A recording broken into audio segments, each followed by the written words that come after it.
Seorang pria sampai di perbatasan prefektur Gunma dan Imihama. Pria tersebut mengatakan kalau ia adalah seorang biksu yang sedang melakukan sebuah perjalanan ritual. Namun, karena sekarang sedang terjadi sebuah teror di Jepang, penjagaan semakin ketat, sehingga penjaga di perbatasan pun curiga kepada pria yang mengaku sebagai biksu tersebut.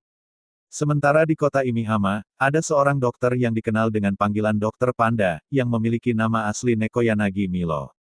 Ia sedang membuat sebuah penelitian untuk menemukan obat yang bisa menyembuhkan penyakit karat yang menyerang tubuh manusia. Suatu ketika, seorang kriminal yang dikenal dengan sebutan Akaboshi Bisko, atau seorang pemakan manusia, datang menyerang kota Imihama. Kembali ke kejadian sebelum terjadinya penyerangan, seseorang yang mengaku biksu itu ternyata Bisko yang memiliki kemampuan menembakkan anak panah, dan berubah menjadi sebuah jamur raksasa. Oleh karena itu, ia dikenal dengan sebutan seorang pelindung jamur. Bisko menculik Milo untuk meminta bantuan untuk menyelamatkan Jabi, yang terluka karena tertembak saat berada di perbatasan. Selain terkena luka tembakan, Jabi juga memiliki karat yang hampir menjalar di sekujur tubuhnya. Tapi pasukan elit Gubernur Kurokawa pergi memburu Bisko, dan terus-menerus menembakinya. Sementara Pau, kakak dari Milo yang merupakan anggota pasukan sukarelawan pun, ikut pergi mencari keberadaan Bisko, setelah mengetahui keadaan tempat adiknya yang hancur dan berusaha melawan Bisko.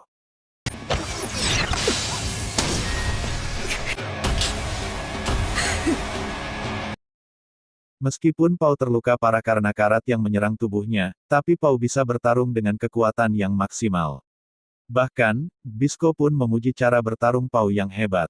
Bisko juga menjelaskan tentang dunia karat dan jamur kepada Pau.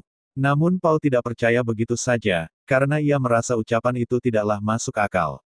Pau terus-menerus menyerang Bisko dengan sekuat tenaga, begitu juga dengan Bisko yang terus mencoba memberikan penjelasan kepada Pau. Sementara di tempat lain, Milo masih mengobati Jabi yang terluka akibat tembakan, kemudian Jabi juga menjelaskan tentang jamur yang sebenarnya bukan penyebab terjadinya karat, melainkan jamurlah yang bisa menghilangkan karat tersebut. Sehingga selama ini para pelindung jamur seperti Bisko dan Jabi bertujuan mencari Sabikui, yaitu jamur pemakan karat untuk memusnahkan karat yang telah merajalela. Kemudian Bisko mengatakan sesuatu tentang Milo yang menyebabkan Pau semakin marah. Namun Bisko berhasil memanah Pau dan memberikannya obat tidur, sehingga sementara Bisko bisa melarikan diri dan kembali ke tempat Jabi dan Milo berada.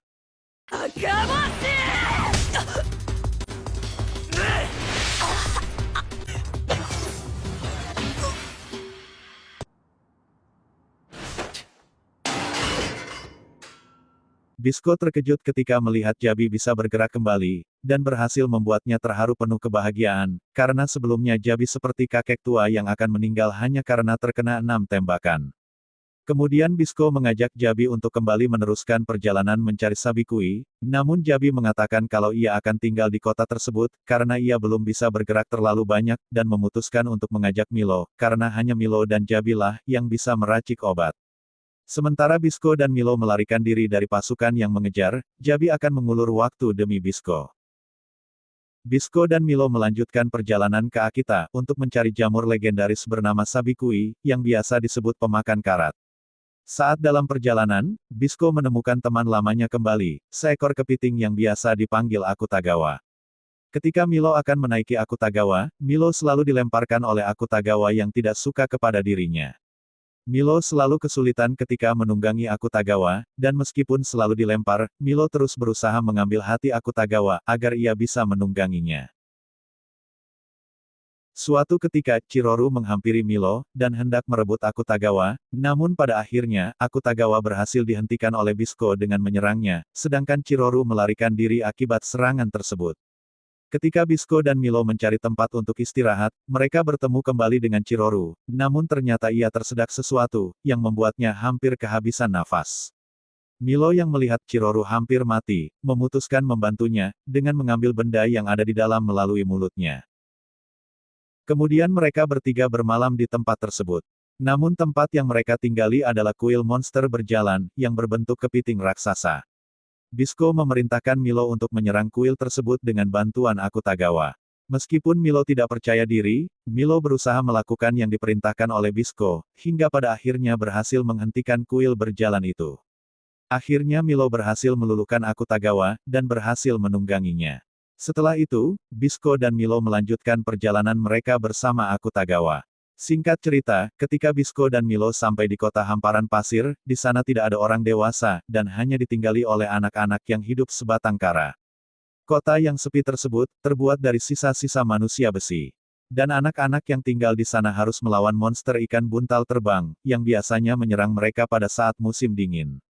Meski begitu, persenjataan mereka semakin berkurang, dan untuk mendapatkan persenjataan yang baru, mereka harus mengumpulkan banyak uang. Ketika melihat Bisco dengan identitasnya sebagai buronan dengan bayaran yang tinggi, mereka memutuskan untuk menahan Bisco dan Milo, karena akan sangat menguntungkan jika mereka menjual Bisco. Tak disangka-sangka, tiba-tiba ikan buntal terbang muncul di kota, meskipun pada saat itu masih musim panas. Bisco yang dengan mudah melarikan diri dengan cara memutus gembok yang mengembok, dan mematahkan besi sel penjara yang memenjara, dan pergi menolong anak-anak tersebut dari serangan ikan buntal. Sebagai rasa terima kasih dari anak-anak, Bisco mendapatkan tombak peninggalan salah satu orang tua anak yang ada di sana. Sementara di tempat lain, Pau yang berusaha mengejar Bisco dan Milo, bertemu dengan dua orang misterius, yang hampir saja membuat Pau terluka. Bisco dan Milo melanjutkan perjalanan menuju utara, hingga pada akhirnya, mereka sampai di prefektur Shimobuki yang sering bersalju, dan secara tidak sengaja mereka bertemu kembali dengan Chiroro. Jika saja Chiroro terlambat ditemukan, dapat dipastikan, bahwa Chiroro pasti akan mati karena membeku. Dengan bantuan Chiroro, Bisco dan Milo semakin mendekat dengan tujuan mereka, yaitu menemukan jamur pemakan karat. 動きゃそれでいいって感じだな。てるからいじりにくい。ちょっと時間ちょうだい。なんか久しぶりのゆっくりな食事だ。サビ食い。